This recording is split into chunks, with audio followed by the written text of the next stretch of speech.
we'll start the recording and I'll turn it over to Brayden, to kick us off.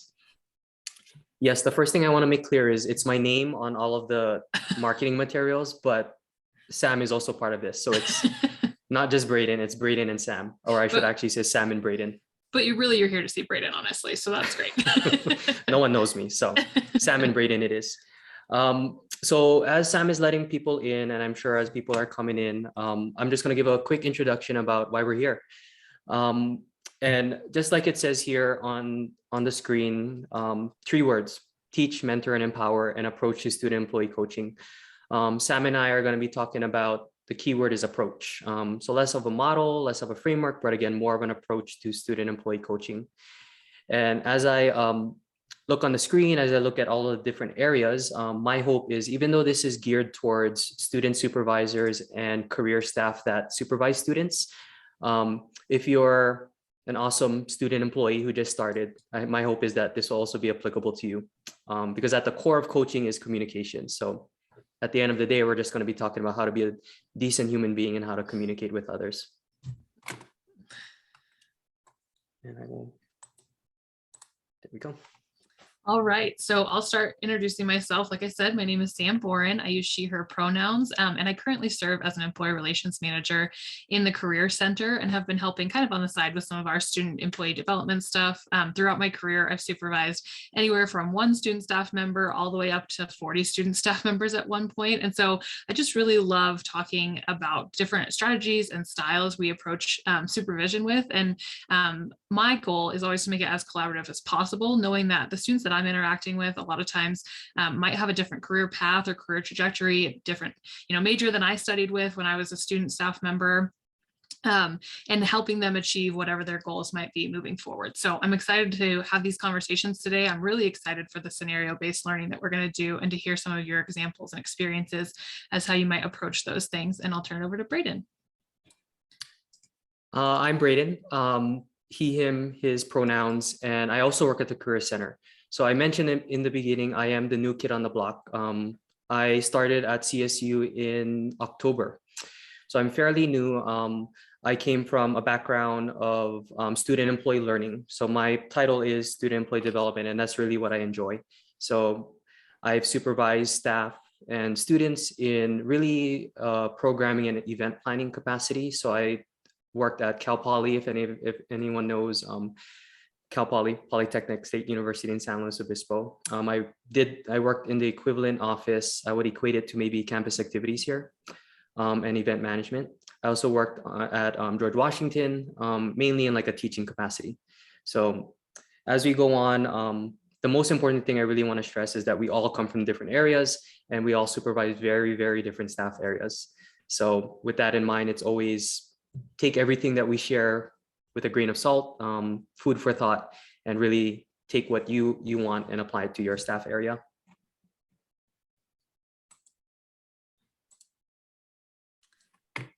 All right, so we're going to kick things off just talking a little bit about what words or phrases might come to mind when we say coaching, because for me, it's like game time, heat of the moment, last second basket sort of thing when I hear the word coaching, and we got to reframe it for some student employee development components. So what we're going to do is have responses populated on our poll everywhere, and I'll ask Brayden to stop sharing so that I can start sharing. And so there are 2 ways. Brayden just put in the chat for you to do it. Let me pull up my screen here. All right, can we see that okay, Brayden? Yep, you're good. Okay, sweet. So you can either join by going to pollev.com and entering SBO1 and then responding to the question, or you can join by text, whichever is easier for you, but it's going to populate into a word cloud just so we can kind of get a mindset of where people are at, what words or phrases are coming to mind when we think about that idea of coaching. So we'll give people a little bit to participate in that. Oh, and now I have to do something else, it looks like.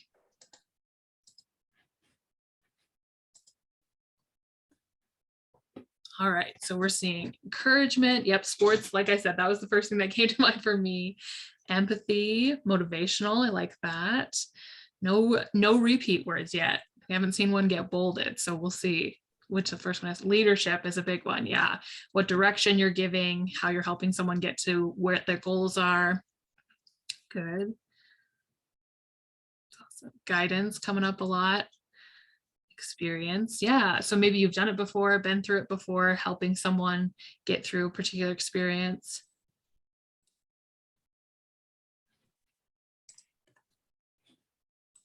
Awesome. Support really rising to the top now. I like that.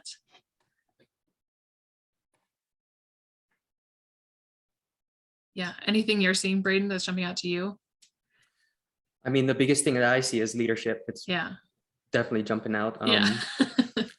Experience. I think that's something we'll definitely touch on, is that experience piece. Yeah. Creatively, I feel like that's coming up quite a couple different times. Okay. Awesome. Well, thanks so much for participating in that. I definitely think some of these words are ones we're going to come back to. And let me stop sharing my screen real quick.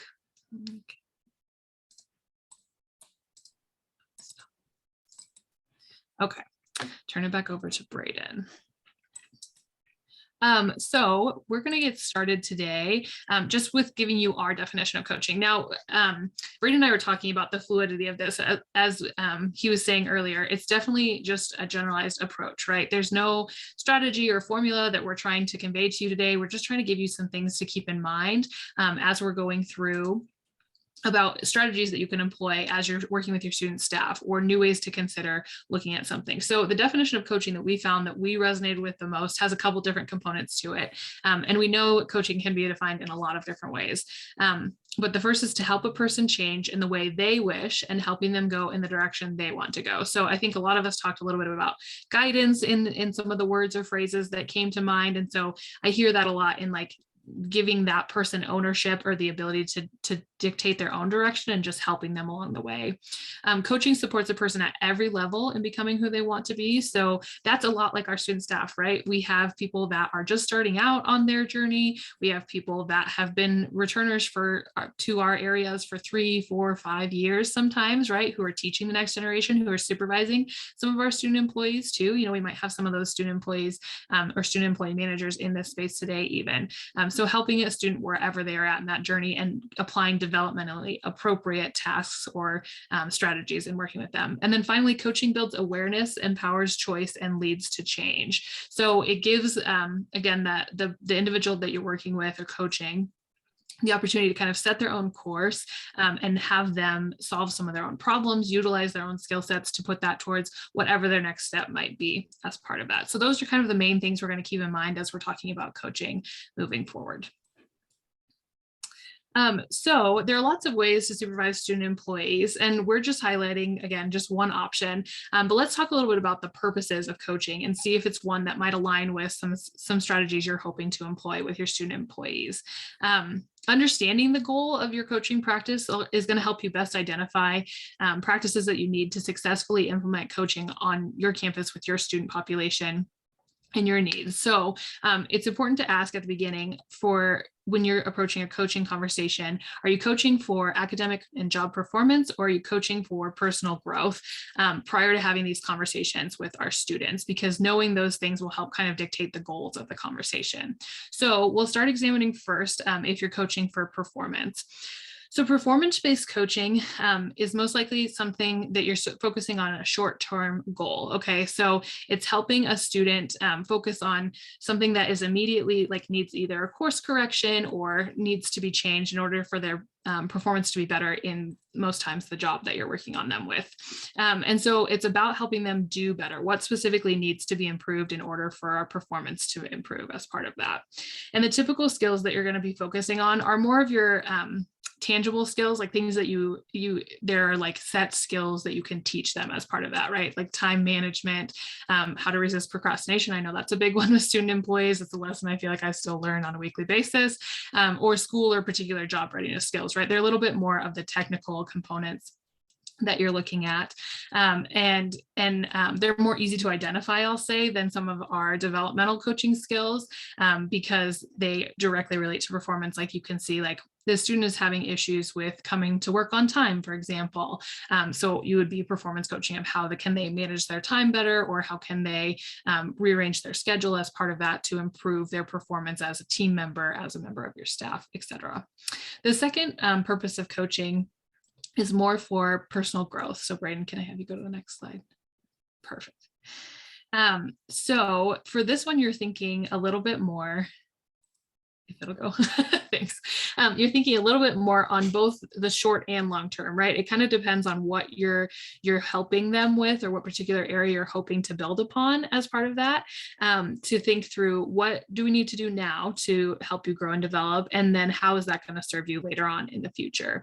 The piece that I love a lot about personal growth coaching is it feels more holistic to me, right? Instead of talking about what can we do better, we're talking about how can we become as a whole person better, and how is that going to serve us moving forward. And I like that it focuses not just on the outcome of like improving a singular component of it, but the process and the outcome of being better all around as part of it. And then the skills coached in this area are much more ongoing and reflective. As you can see, I talked about the other ones being a little bit more technical and you can like really hone in on it, but things like self-awareness, purpose exploration, and pursuing meaningful work, those aren't just like our one-time conversations like, woohoo, we got you a planner and now we solved all of the things related to, you know, a time management issue. It's much more ongoing, ever evolving, and something you're going to have to continue checking in on. Now, this isn't to say that one of these is better over the other, personal growth coaching versus our performance-based coaching, but it is important to know the goal you have in mind as you're kind of approaching some of these conversations with students, so that you can be more strategic and get more out of that conversation as a part of it. So for the next piece, we're just going to go through a couple different forms of coaching before we introduce just what we're hoping to share with you. So there are a variety of coaching strategies out there that you may have heard of before. For example, the GROW model, as displayed here, is extremely popular amongst businesses who utilize employee coaching. On the next slide, you can see the one that's more specific to how to have a particular coaching conversation. And then on this following slide here, you'll see how many forms of coaching are really out there, right? Some of them come into cute little acronyms as part of it. But one of the things that's important to note is a lot of these methods actually have a lot of similar components that include making space for the person, listening with intentionality, affirming and exploring their thoughts, and developing some kind of plan in terms of helping them move forward. And I think a lot of those pieces relate to the words that you all already put on the screen, right? It's about guidance, it's about leadership, it's about intentionality and empathy coming up as one of the big ones, development. So there are pieces that you're already very familiar with as part of these models that you don't need this cute little acronym of FUEL or GROW or whatever the case might be to like guide you through. It's just going to help you to know there are parts out there that or there are pieces out there that apply to this and that you're doing already that you just can be more intentional about as you're working through it. So Brayden's going to talk a little bit about our strategy as it relates to it. That isn't in a cute little acronym, but more so a mindset. And like Sam mentioned, she did a great job of sharing a lot of the different forms of coaching. There's a lot of literature on it, and really as a way to funnel all of that information and in an effort to keep it simple, this is the approach that we're going to talk about today. And like I mentioned in the beginning of our presentation, 3 words: teach, mentor, and empower. And I really do want to emphasize and hone in on that this is less of a framework like GROW. It is less of a structure like some of the acronyms that you saw on the previous slides, and more of just a way to look at things. So if this helps, the way I like to view this approach is it's more of a lens. This cool little guy right here, this is how I looked in elementary school, is just viewing everything through a lens, all the situations that come in as you mentor your student employees, as you teach them, as you empower them. It's less of a progression, it's less of a crescendo of a step-by-step process, but rather a lens in which you view your relationship with your students. Another way that I like to look at it, and it's right on my counter over there, is it's a Brita filter. So as you're taking in all this information, as you're taking in the team that you have, the responsibilities that you have, the actual fact that you have to get your job done, this teach, mentor, and empower model, or sorry, not a model, an approach, is more of a Brita filter. So as you're thinking about situations that comes your way, I'm pretty sure it's safe to drink tap water in Colorado. I'm fairly new, but it's always nice to put it through a Brita filter. It gives you a little ease of mind. So we're going to talk about these three components, breaking it down: teach, mentor, and empower. And we're going to start off with teach. And with teach, it's always a good reminder. We're all here for different reasons. And I'm not going to ask you to share them. There's the reality of needing money to survive. There's the extension of loving what we do for our job. And my supervisor, a past supervisor of mine, always used to share that we're educators first. So when it comes to teaching, it's a good reminder to ground ourselves in the reality of working on a university campus. One of the reasons that we're here is to teach. And thinking about why we're here, teaching involves observing your students and yourself. Teaching is a two-way street. We can teach, we can preach, but also it's about looking inward into ourselves and learning about our supervision style, our leadership style, the guidance that we provide. Being passionate about your desire to help others. I do like to say instead of passion, being curious, wanting to learn more as you're supervising your students, as you are going through your job. Being open to learning and growing personally as a coach. One of the things that I saw in the word cloud was sports. And that was one of the first things that popped into my head. Thinking about the past coaches we had, not all of them approached it as a way of, I'm going to learn from you. It was more of a direct approach. So as we talk about coaching, it's taking a step back, building off of that coaching mindset from the athletic point of view, and really thinking about it where, yes, we can preach, yes, we can yell at our athletes on the field, but we're also learning about ourselves along the way. Being non-opinionated and non-judgmental. Sam will talk a little bit more about that in the mentor aspect of it. And then challenging reality and perspective solutions. So not going in with the intent to immediately solve all of our problems, but we're here to teach, we're here to learn as well. Yeah, so for the mentor piece, I think this is something that is ever evolving, and kind of like Brayden was saying, it builds on that teaching component. Mentorship to me definitely means that it's a two-way street. And as someone who has individualization in my top 5, that each relationship I'm developing with a student staff member has to have unique components, unique elements to it, because I'm ever changing my strategies to fit the person or support the person that I'm trying to work with, right? So those developing and maintaining strong relationship pieces really need to be individual to the student, because what works for one student, as I'm sure a lot of us know, isn't going to work for every single student. We have to kind of individualize our approach and make sure that we're getting to know them beyond just the work that they're doing, because so many times I think when we start to see problem areas or issues arise with performance, a lot of it can be attributed to something that's going on outside of just the work environment, right? And so we have to pause sometimes, stop and have those conversations with students and figure out what could be bothering them outside of work that they're having trouble letting go of during work time, or not able to negotiate, or is impacting them beyond the ways that we know just generally. So making those strong relationships is the best thing that a mentor can do, is getting to know their people outside of work. And I know that's hard, because not every student is going to want to be like super open about every aspect of their life. Some of them are just there for the paycheck because they need to make ends meet, which is totally understandable. And like, what are ways that you can bring in to their limits, to their bounds, conversation outside of it that shows that you care about them as a whole person, even if they're not willing to reveal all of that stuff up front to you. But just opening the door, starting a conversation, asking some of those questions to see where their limits and lines are. Communicating with clarity is a really important one, I think, for mentors to follow. A lot of that means like setting expectations really out front and in the open. Our students are not mind readers, right? Neither are anyone in our lives, but we can't ask that of our partners. We can't ask that of our children. We have to be upfront and very clear about what our expectations are. And then being sure we're holding students to those and holding them accountable, not in like a punishment based way, but in a like, this is how this could be impacting beyond the situation that you might be seeing. So communicating very clearly is something I I think that pops up a lot of times with mentorship, and that's on the front end and the back end, right? And it's kind of like an ongoing process throughout as part of that. So definitely making expectations clear at the front, the accountability piece on the back, and then throughout having check-ins on like, is this working for both of us?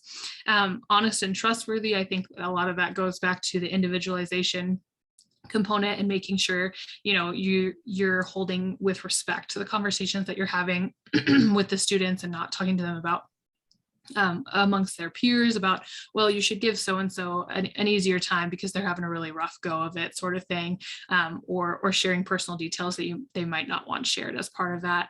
Having a positive attitude. I think this is one of the best parts about mentorship, right? Is that belief in our students that they can become more, that they're full of potential, and we have the opportunity to shape and shift and help them get to their goals, whatever they may be, whether they're in our areas or not moving forward, and give them some of those skills moving on, and just believing in them, because I think it's a space for them to grow and develop. And the more that we have that positive attitude and positive belief in our students, the better chance they have of like rising to that potential, right? I know there's a commonly referenced study out there that there are positive words said to plants, right? And the plants that heard more positive things, that were given affirmation and praise and the confidence, actually grew better than plants that were given negative comments and punishments and not punishments necessarily, but like words of not affirmation as part of that. And they weren't able to grow as well. So having a positive attitude and treating your students with like positive conditional regard or positive regard will help them be more successful. And then listening with intention. So again, Brayden talked about at the beginning, a lot of this just relates to how we communicate with our students. And listening with intentionality, actively listening, writing down and remembering some of the things that they talk about and bringing them back up in conversation really shows you're invested as a mentor. And before we go into our next activity, I did want to say a little about mentorship. And for me, mentorship is this component of this coaching model that is the competitive advantage of campus employment. So Sam mentioned this.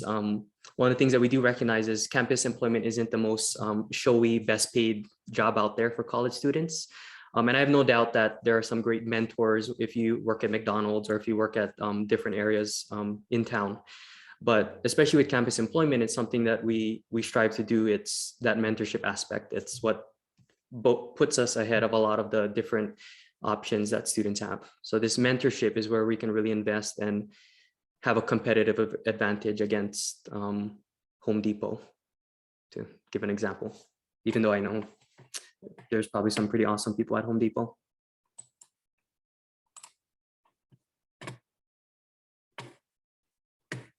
So for our breakout room discussion, what we're going to do, and I promise this is the one of two times that you'll be in a breakout room, but less of Sam and I talking.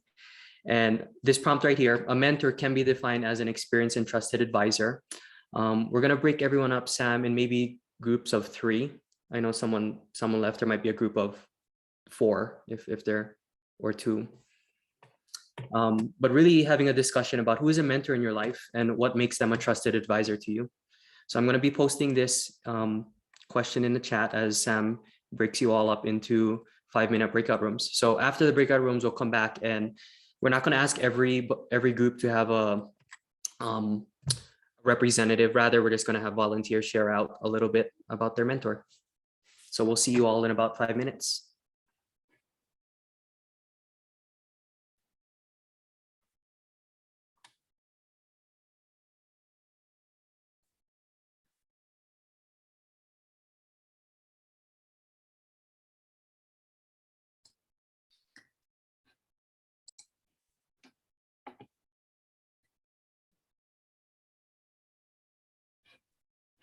All right, Brayden, looks like they're all back. Okay. Did you start the recording again? Yes. Okay. Yes. Just double checking. Thanks. So again, we're not going to do any Socratic seminar and call people out, but for anyone that feels inclined to share about their mentor, we'll hear from a couple to a few people. And you're welcome to do so in the chat too.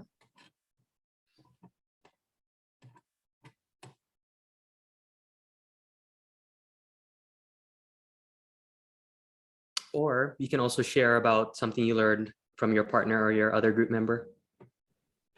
I'll go. My name is Josephine.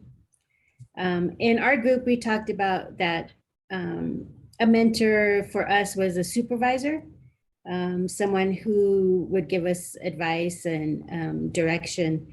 So, and you end up building a friendship with them and trusting their words. So that's what we talked about.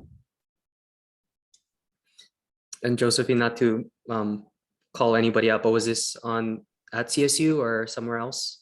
Yes, here at CSU, in the Student Center and on campus. And I think Josephine brought up a good point where a lot of the mentorship relations we have goes beyond our employment, especially with our students, because the sad part is the hardest thing as a full-time supervisor is to see them leave after 2 or 3 years.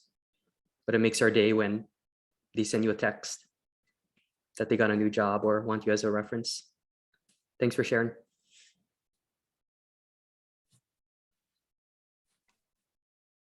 I'll go. I just to augment what Josephine just said, I think a mentor from my perspective is somebody that I can share, not only work or but personal issues as well. I mean, and someone I can trust and I can be open and honest with and get constructive feedback. And it's one of those relationships that are hard to come by, especially for a supervisor. But it's just being able to have an honest, genuine rapport and bounce ideas off and get the type of feedback that will help me grow and help the organization prosper. So it's more than just a supervisory role. It's kind of it's more of a 360 or more holistic kind of a role. Thanks for sharing, Tom. I think you bring up a good point, and we'll talk about it in the next component. But a lot of the supervisors that we view as mentors don't view life as professional versus personal. It's usually professional and personal, and they walk that very thin fence in between. So it's having that 360 view of the relationship you have with your direct reports or the people that you work with. So thanks for sharing, Tom. I'll leave the floor open for one more person to share before we move forward.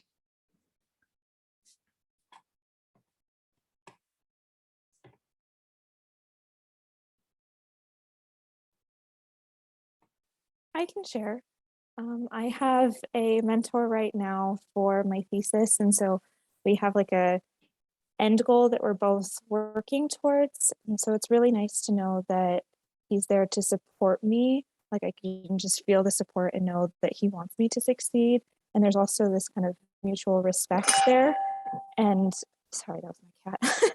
There's also like a mutual respect there that makes it really easy to go and comfortably talk to each other about, what needs to be done like that. So. Thanks, Taylor. Yeah, the mutual respect aspect. We'll be discussing the importance of trust. And I think with trust comes respect and that two-way street of mutuality. I did want to, Marian, I saw you turn on your camera. Was that a signal that you wanted to share also? I don't want to call you out. We work together, so no.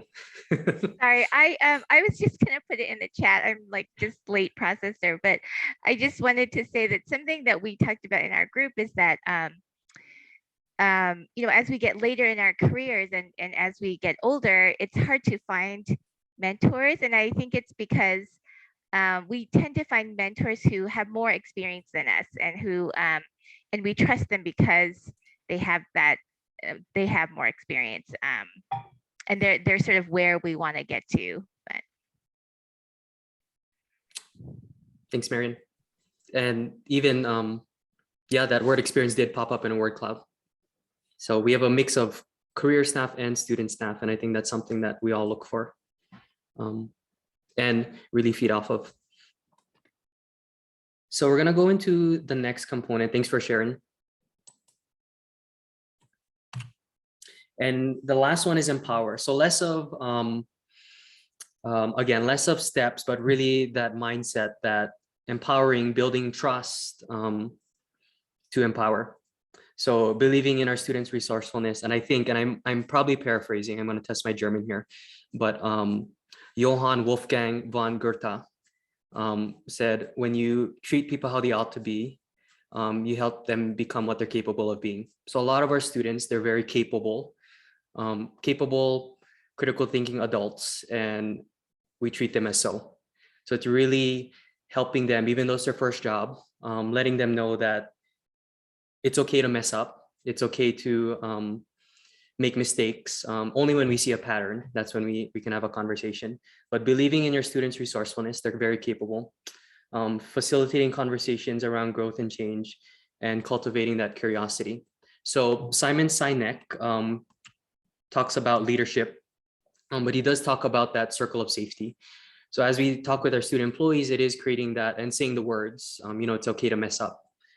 For many students, it's their first job. And I remember my first job. The one thing I didn't want to do was screw up, but being told that it's okay to mess up here, in essence, campus employment, I would never be hired to be an academic speaker or a professor, but because I can't work in an experiment lab. But for me, my experiment lab is my student staff area. Over here, it's okay to try things and it's okay to mess up for the most part. And there are some exceptions. Most of the things, and my supervisor in the past used to say this, most of the things we do is not life or death. There are exceptions. So for the most part in the Career Center, it's okay to mess up. It's okay to try a new event, have it fail, and we can learn from it. So really creating that experimentation lab and empowering students and letting them know it's okay to mess up because it's a low stakes environment. I'd rather have you mess up here instead of work at one big four accounting firm and mess up there. So it's a good place to mess up, hit a few landmines before going on to your future career. The last activity is going to be an individual reflection, and then eventually we'll break out into more breakout rooms.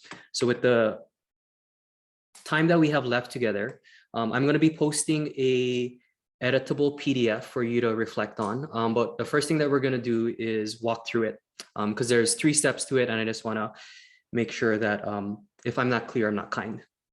So I'm going to be sharing another document. And this is what I will be posting in the chat soon.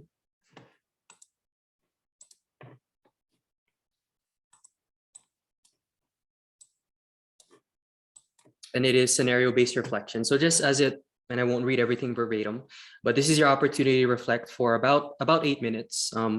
Maybe Sam, since we're running a little short on time, maybe 6 minutes. But reading through different scenarios, and these scenarios are based on a student supervisor or career center staff relationship. So we have scenarios A through E, and taking a minute for you to read through. Scenario A, negative Nancy. Scenario B, tardy Ted. Scenario C, busy bee Brenda. Scenario D, the one I'm most proud of naming, Osha Owen. And scenario E, work shift Wanda. You have the opportunity to read through and pick one that really sounds like something that could happen in your area. Maybe it has happened. For me, these are based on real events. Not the exact names, but based on true stories.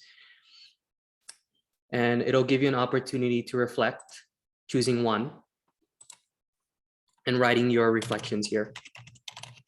Thinking about the scenario when it comes to teaching, what was running through your head, what assumptions did you make? Thinking about the mentor aspect of it. How would you approach the conversation? What questions would you ask? What would you say? And empowering. How does your approach to a conversation empower your student to do better in the future? Or back to Sam's point, help them become better in the future. After that, we're gonna give you all the option to choose your breakout rooms based off of the scenario that you've chosen to reflect on. Our hope is that everybody has at least one person to talk to. So we'll give everybody 6 minutes. I'll share this in the chat. And individual reflections. So we'll just be here muted, calling everyone back. And the rooms are ready, but I won't open them yet. So I just posted the PDF. If you have any issues, please let us know in the chat, or you can turn on your mic, and we'll give everyone until, what time is it? 10:49 to reflect.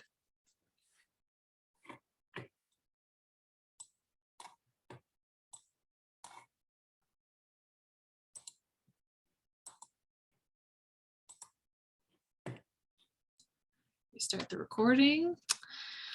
All right, well, welcome back. We hope you had some good time in your breakout rooms. Thanks for picking a scenario and hopefully getting some good feedback and stuff on it. We are running a little bit shorter on time, so just wanted to kind of close out and say thanks for giving this a shot. And I think, like I said, the scenario-based learning component is the piece that is most intriguing to me, just getting a chance to practice, like, how can I apply some of these things? What questions do I need to be asking myself before I head into these conversations? And so you can kind of see how the teach, mentor, empower components all fit together as part of just developing a coaching mindset related to that. So Brayden does have one additional piece that we just wanted to leave some space for, so I'll turn it back over to him. And just some closing thoughts. Sam and I were talking before everyone came back, and we were fully prepared for people to come to do this in person. And as a blessing or a curse, you are all saved from role playing in a scenario-based discussion. So not thankful for the pandemic, but one blessing that we can just have a scenario-based discussion. So just a few things before we close up, because we're almost at the hour mark. Maybe throughout this presentation, you've been seeing this word, elevate. It doesn't stand for anything, but this presentation is a preview into the ELEVATE Student Supervision Development Program that'll be launching in June. So a very compressed training, but there are a lot of components that we talked about, that onboarding, offboarding aspect. But this Teach, Mentor, Empower falls under one of the buckets of training, supervisor development.